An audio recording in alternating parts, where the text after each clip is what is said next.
Senator Osmena.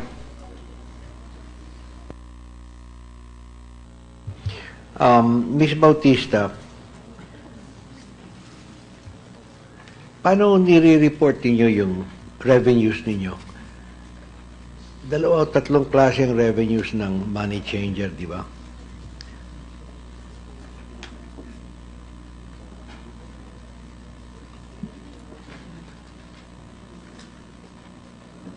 We report our revenues as a remittance agent. What are the nature of your revenues? You make money on delivering money? Yes, delivering money. You make money on the handling fee. Forex, the foreign exchange?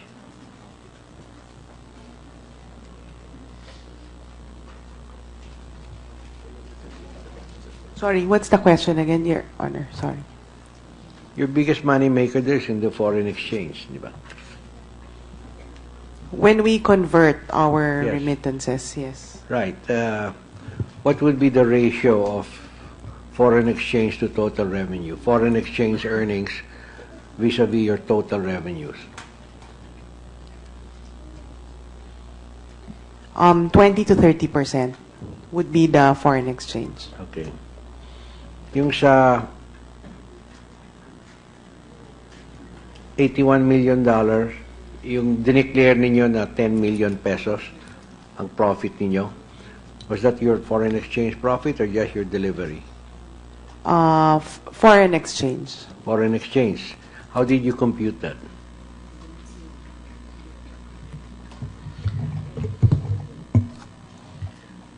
It's roughly 1/4 of 1% of the total value. That's delivery money. That's not foreign exchange.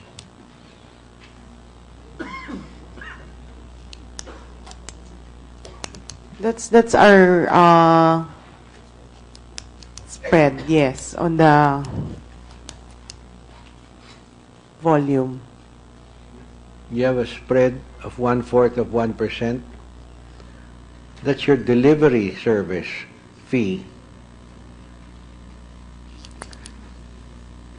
It's incredible how long have you been doing business and you keep on asking questions of your lawyer? 18 years. 18 years. And you have to ask him, he doesn't know anything about the business.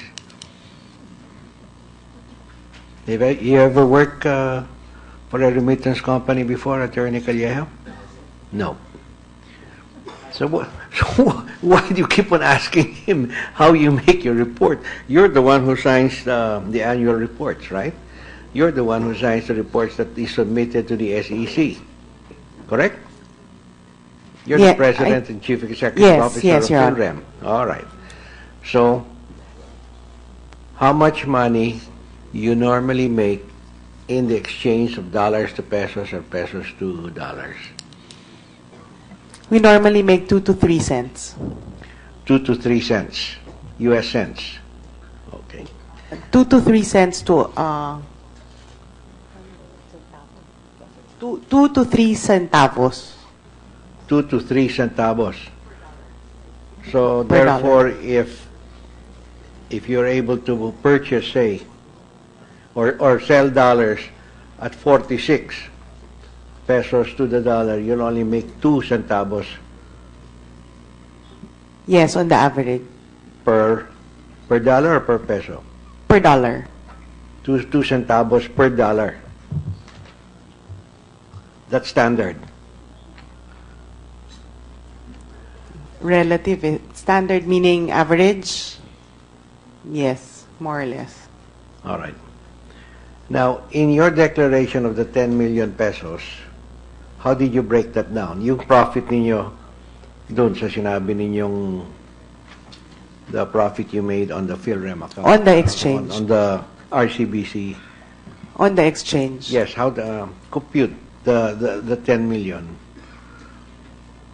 Paano kayo nakarating sa 10 million pesos?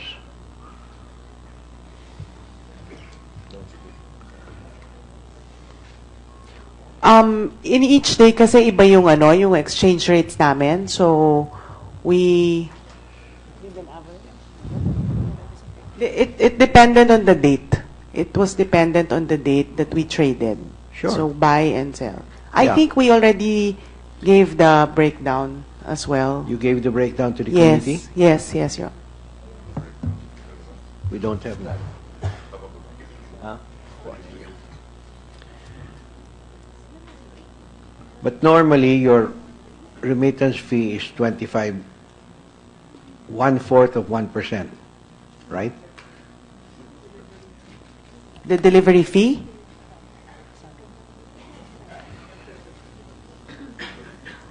We put it as the foreign exchange. We put it as a handling fee. That's what we call it, actually. Foreign exchange is also handling fee. What if it's just straight delivery? I'll give you 1,000 pesos to give to my relative in Negros or in Cebu. That's the 50 pesos. 50 pesos. Yes, Your Honor. Okay. So ngayon yung $61 million was exchanged, no? Through you. Yes, Your Honor. At 47 to a dollar, that's about 2,867 million. And if we multiply that by 1/4 of 1%, that's only 7,167,000. So where did you get the 3 million?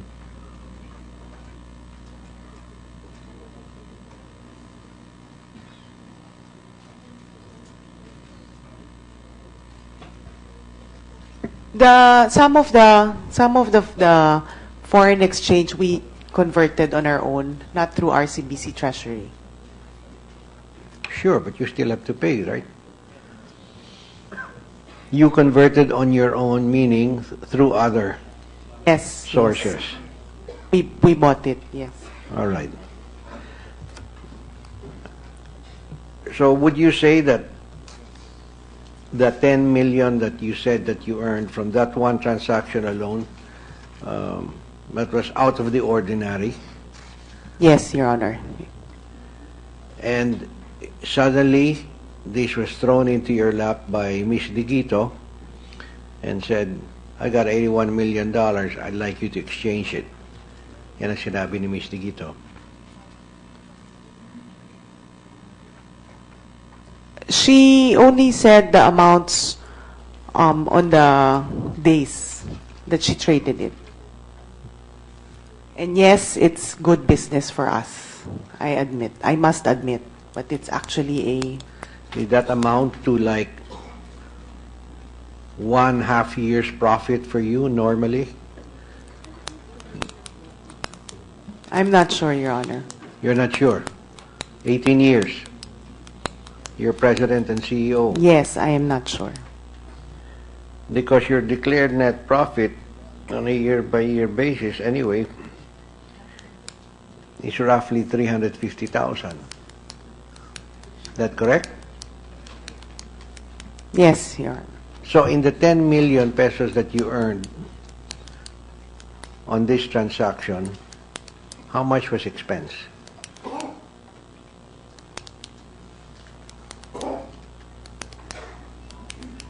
Eh, wala kang ginawa. Tumawag ka lang sa telepono, pinakuha mo yung pera. No, but kasi, Your Honor, we have a... Hinatid mo sa Soler.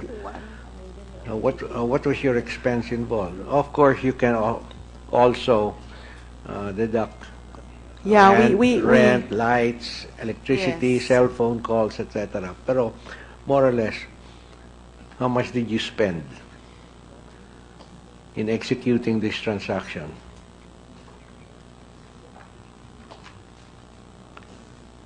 I haven't accounted for it yet, Your Honor. So, the expenses.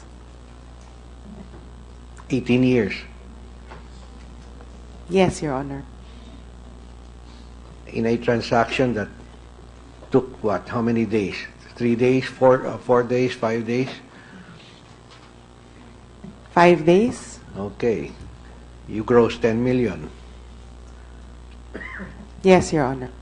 How much did it cost you to service this particular transaction? 9 million?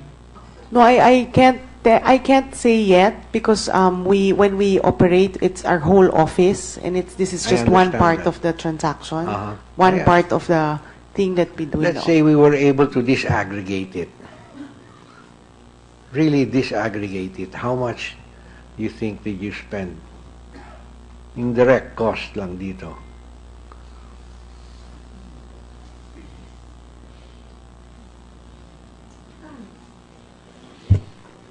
Okay. Let's look at it this way. Your income statement as of December 31, 2014 listed your total operating expenses for the year at 8,889,000 pesos and change. And that's on record, no? Well, let's say 8,900,000.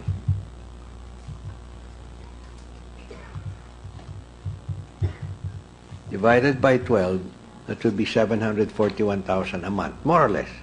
All right?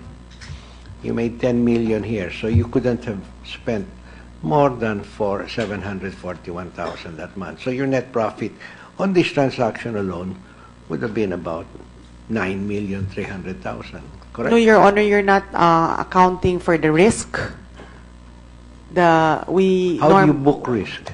You don't book risk. You book losses. You book gains. You have allowance for bad debts, but you don't book risks.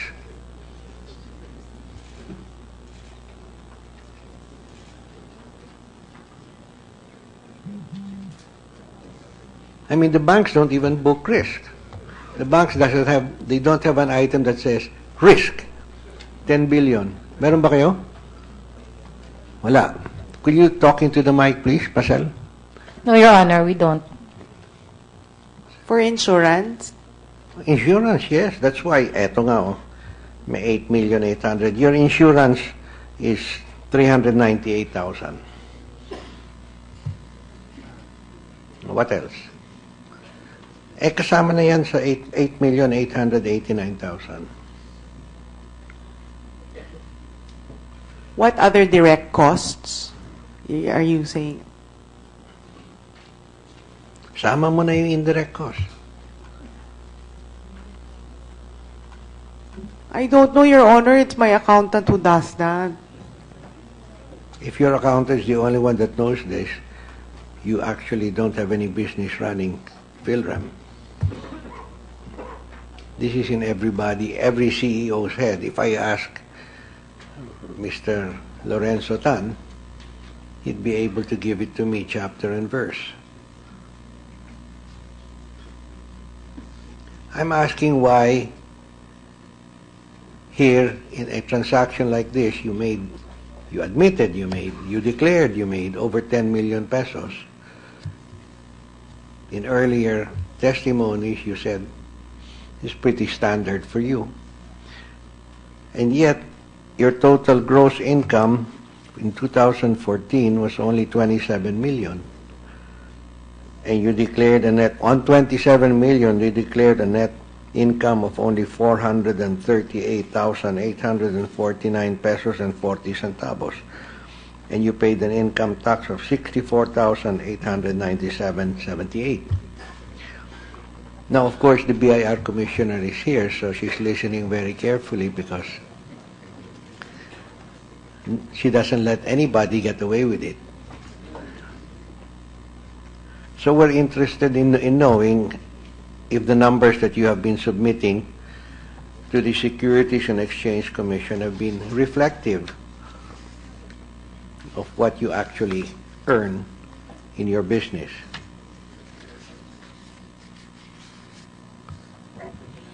Yes, Your Honor, that's an audited financial report. Oh, there are auditors and there are auditors. I'll give you all the auditors you want, and you tell them how much taxes you want to pay, and they'll fix the books for you. They go backwards in this country.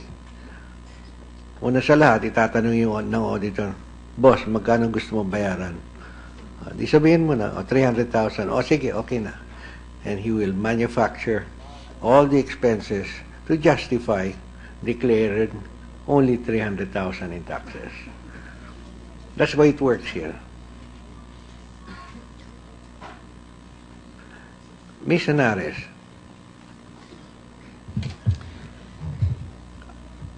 are remittance companies taxed differently than ordinary operating businesses?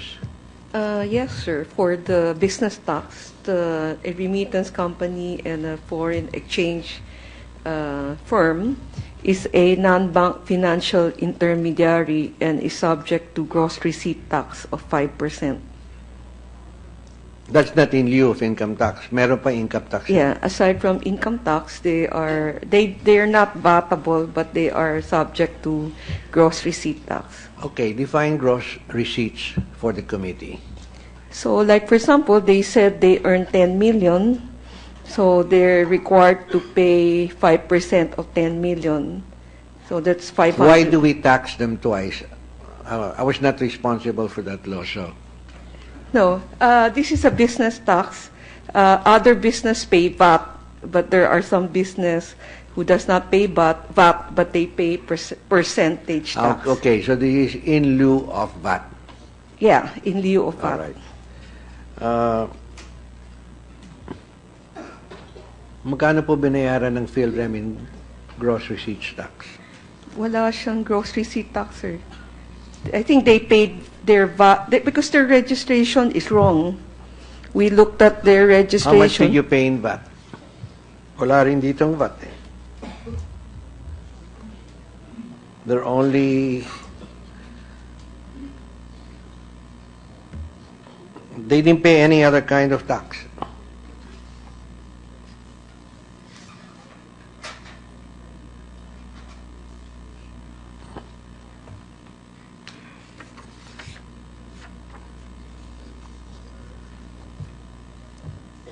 Eh, yung gross receipts tax lang at 27 million times 5%. Sir, we're VAT registered, so we pay VAT. Saan po yung VAT dito?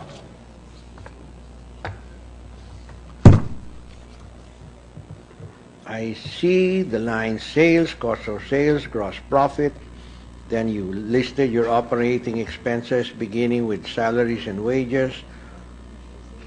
Eto, may taxes and licenses, 103,000. So that cannot be VAT, no? Because if you paid VAT at 27 million, mas mataas. It would have been cheaper for you to pay the gross receipt, the GRT. Sir, it might not be cheaper for them. If they, I think, because if you look at their financial statement, they said 27 million is their gross, and I think their expenses is very inflated. No? Because their income is only a few 100,000. No, that's the fault of the auditor. You know that already. So if you look at it, I would think they're paying a VAT of mga 1%, 2% lang yan kasi may input VAT against output VAT. VAT is on sales, right? Sir? Value-added tax are based on sales, total sales. Yeah, not based on net income. Yes, but you can deduct your input VAT from your, because you have expenses. Yes, I understand that. Yes, so... But there is no line for VAT here. Because it does not appear in the income statement. It would appear someplace else, not in the income statement. Did you pay VAT, Ms. Bautista? Yes, Your Honor. How much VAT did you pay?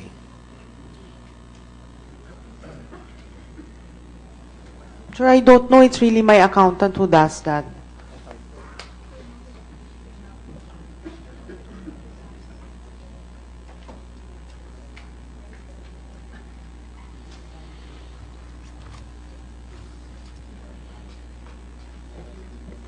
For January 2016, we paid 45,301. In January only?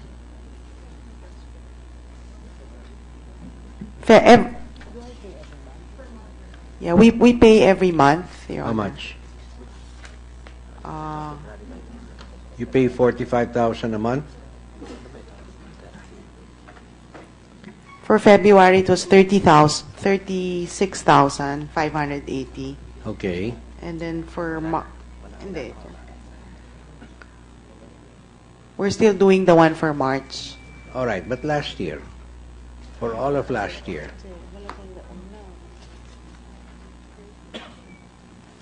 And what did you credit in terms of input VAT?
For the first quarter, we paid 51,288.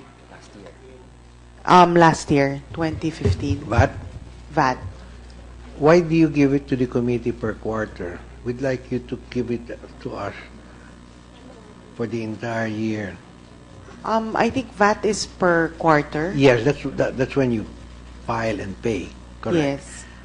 But we'd like you to total the 4 quarters for 2015.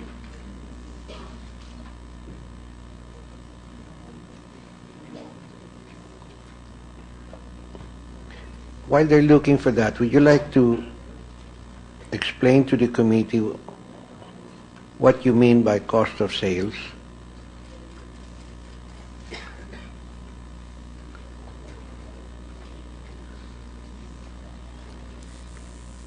Ms. Bautista, what goes into your cost of sales? Bank charges. Bank charges. Yes. So in 2013, on a gross income of 20 million, you declared 5.5 million to be cost of sales.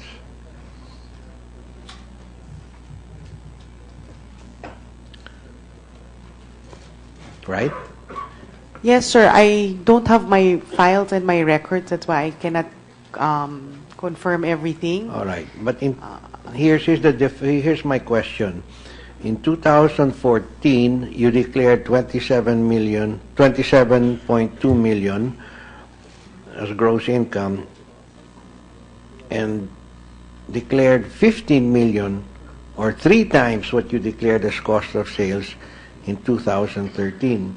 So that was a big swing. That was from 5 million to 15 million, or a 3-time increase, while your gross sales only increased by 7 million, from 20 to 27. Because the cost of delivering became higher at that that's 2015, right? 14, yes. So delivery costs are all lumped under the heading cost of sales. A part of it, it's included. Yeah. And the other part?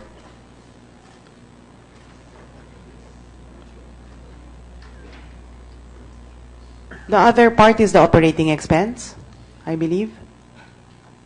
Hindi, yung operating expense is below that already. Ito gross sales 27 million, cost of sales 15 million, net profit 11 million, tapos operating expenses 8.8 million, income from operations 2.9 million. So it's a different item. All your operating expenses are in more detail. Your cost of sales is just one line. So we were asking you to break out or to explain to us what goes into your cost of sales. If I'm not mistaken, Your Honor, that's the cost of delivering transactions. That's impossible.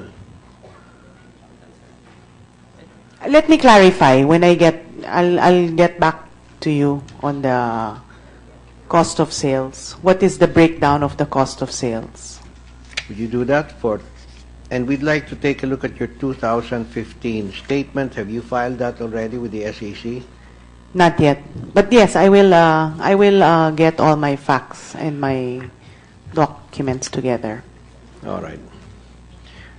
Now, on another item,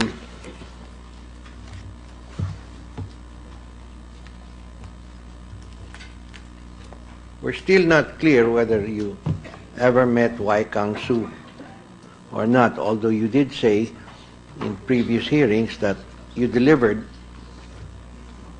ano sabi ninyo, 600 or 400 million pesos? 600 million pesos and $18 million. Okay.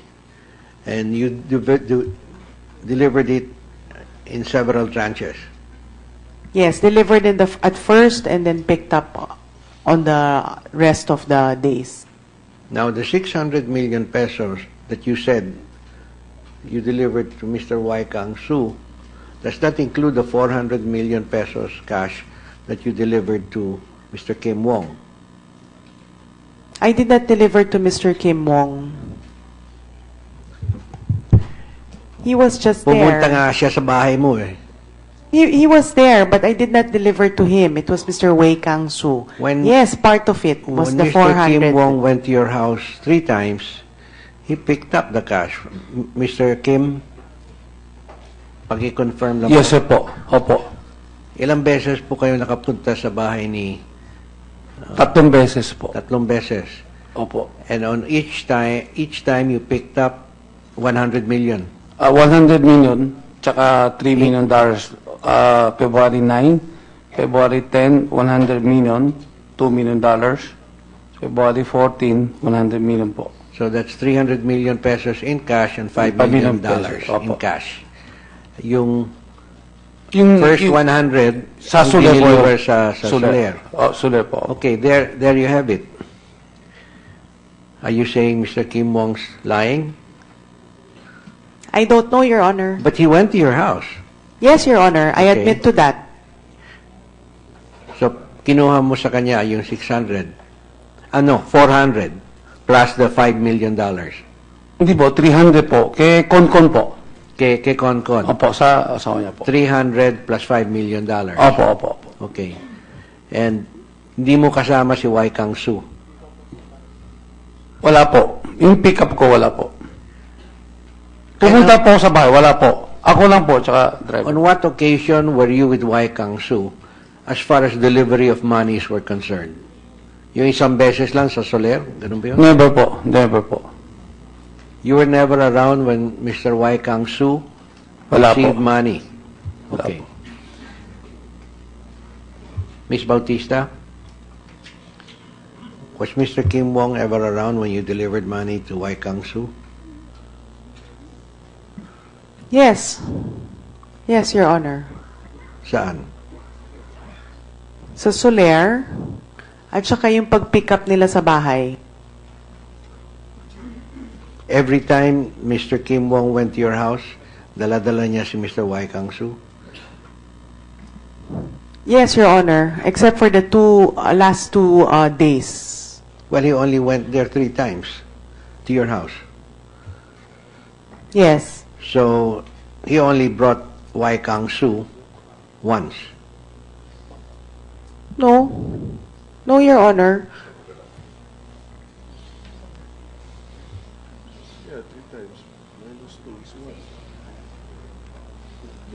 He went to the house 3 times, except for the 2 days. Mr. Wong. He went to the house 3 times except for the 2 days. Now, I'm totally confused by that statement.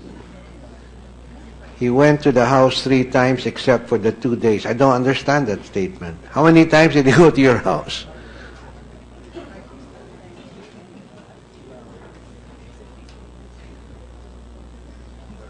Well, we had a total of 6 transactions, right? One was in You mean Soler. 6 deliveries? No, yeah, one was in Soler, the first time, the February 5. And then 9, 10, 11 with Mr. Wong, and then 12, 13 without Mr. Wong. 9, 10, 11 in your house. Yes, it was picked up. Mr. Wong.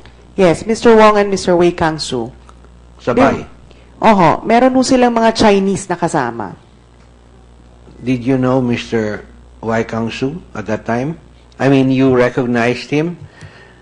You knew he was Wai Kang-su? I saw him the first time. On February 5? Yes, but I was not there on the 9th, 10, 11. It was my husband, Mr. Bautista. Mr. Kim Wong? Kasama mo daw sa pagpunta sa bahay ni Concon Bautista at ni Miss Salud Bautista. Sir, wala po akong kasama. Ako lang po, tsaka mga bodyguard ko. Baka yung bodyguard mo, kamukha ni Wai Kang-su. Maitim po eh. Did Mr. Wai Kang-su enter your house? Did he say hello to you? No, I was not there.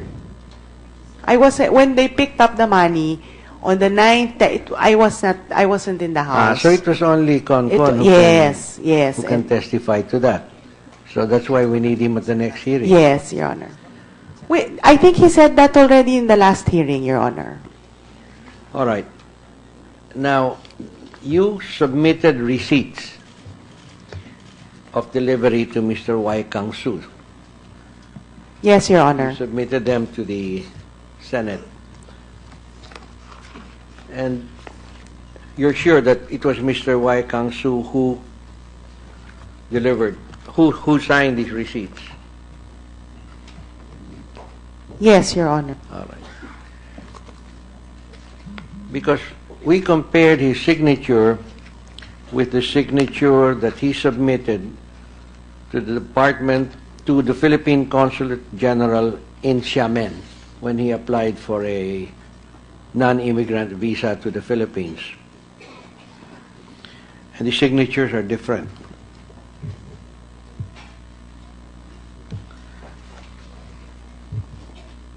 May we see, Your Honor?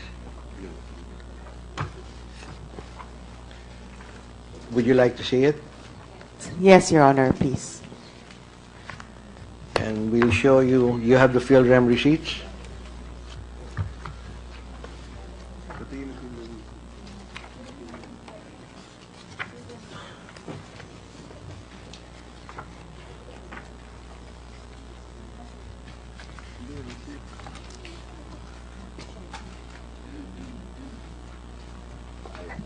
Looks the same to me, Your Honor.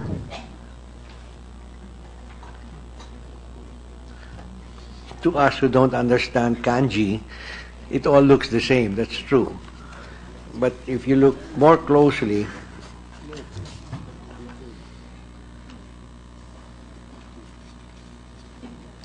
siya rin nag-sign ng accept receipt ng $3 million. Yes, Your Honor.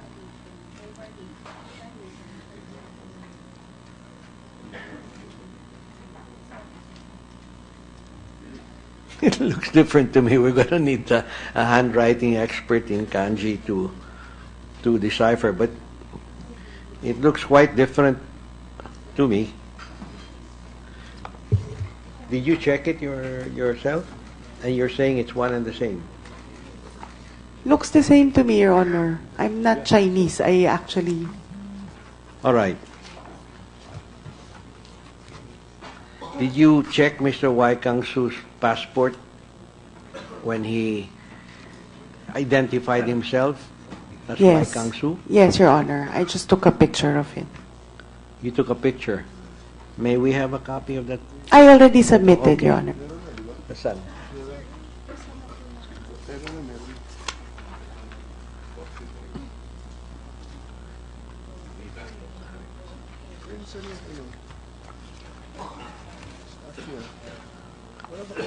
Baka ikaw pumirma nito, Kim. Ha? Hindi po, hindi po. Mahirap po pirma ho yan.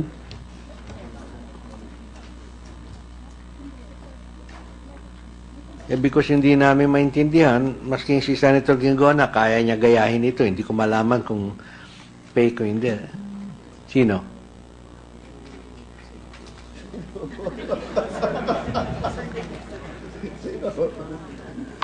You're pointing to somebody, Mr. Wong. Can you tell the committee who you're pointing to? I think Commissioner Kimina can read the Chinese. Can you tell the difference? I can read Chinese, but I don't know whether I can tell the difference. No, but this should be fairly easier for you because you're familiar with kanji, di ba?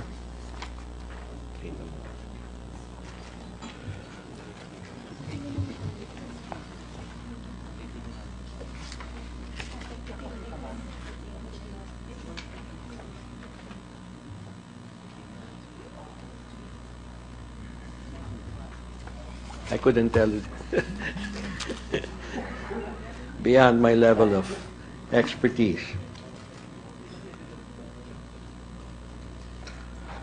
Now, also in your report, Ms. Bautista, Sir? you tried to complete but did not quite complete the transactions that you made in a given year. Kakaunti lang yun. I was looking at it, no, I can't find it. Hindi ko kasi yung income statement.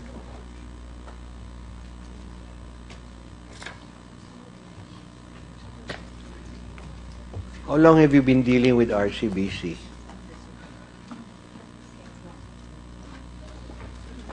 Ms. Bautista? Since 1999, 1999.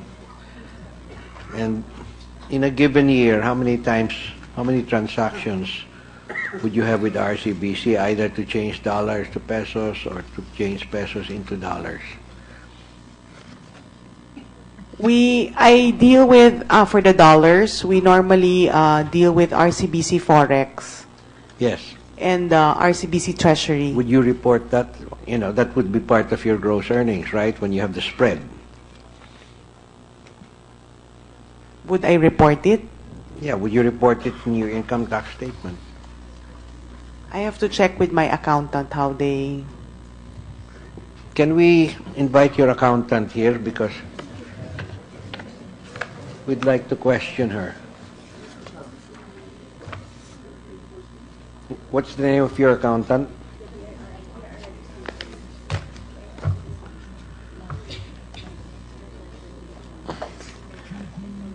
Ms. Bautista, have you decided what the name of your accountant will be?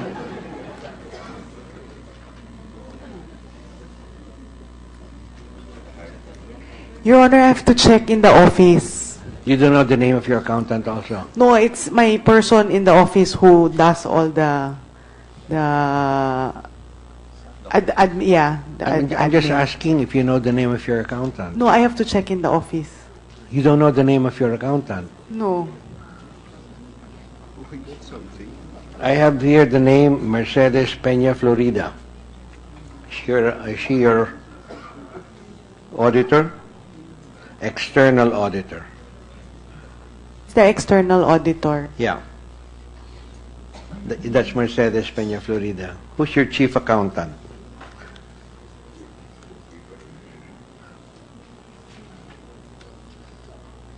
You know, that's very strange. You know, you must have a very large office, no? Ilang kayo sa opisina? Sorry? How many employees and associates do you have in your office? Cityland, no? We're around 50. 50. So at least you have one chief accountant there, no? You can't name him or her. Your Honor, there's so many people already who's being Hindi, part marami of tayo. this. May Marlene Santiago. Do you know Marlene Santiago? What year is that? You change every year? No. This 2014. The other one is 2015. Mukhang every year, pinapalitan ninyo yung CPA ninyo. Ah.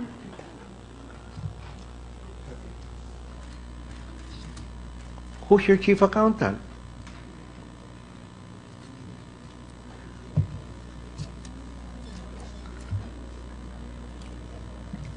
Will you ask her to come here, Your Honor, also? I might lose my accountant already. Why will you lose her? We're just asking her to tell the truth. You can't explain simple things that I ask, so I'm just asking how you put your reports together. Can I prepare? I'll answer you on Tuesday, Your Honor. Sure. Thank you. You can rehearse everything. Pero eto simple lang ito. If I were CEO, I would be able to explain where is what and who is who, no? But okay, we'll give you until Tuesday. I'm just thinking with a transaction the size that RCBC gave you in this particular case, certainly your gross receipts should be way higher than 27 million a year. Much higher. Now, remittance companies are covered institutions. So we would like, may we know, how many suspicious transactions reports have you made over the last 3 years? 3 years lang. 2013, 2014, 2015. How many STRs? This is actually the first one, Your Honor. The first one. So, none of your past transactions ever. None, Your Honor. Very honest people. Yes, Your Honor. But you just you said in earlier hearings that you depend on the KYC of a third party, in this case RCBC and other banks that you deal with. Yes, yes, Your Okay. Honor. So, based on that, you never saw any reason to submit or to file a suspicious transaction report. No, in the past, none. All right. But there have been similar transactions. Bank asks you to exchange. I'm talking about size. Yes, Your Honor. Was this the biggest single, the $81 million, was that the biggest single transaction ever handled by Philrem? Well, if I put it at the 81 million, yes. But I looked at it as per day transaction, so. Okay. And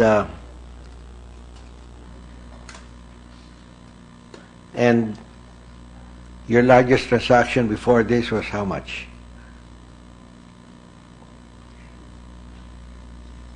70, 60, 50? No, Your Honor, this is, well, I take this transaction as per one. day. No, not Per as day. one, as when you say 81 Okay. million, one whole 81, but Yeah. for, each and every day, I have a lot of transactions, and So you count this as one transaction or 4 transactions? per day transaction. Ah, per day. Yes. All right.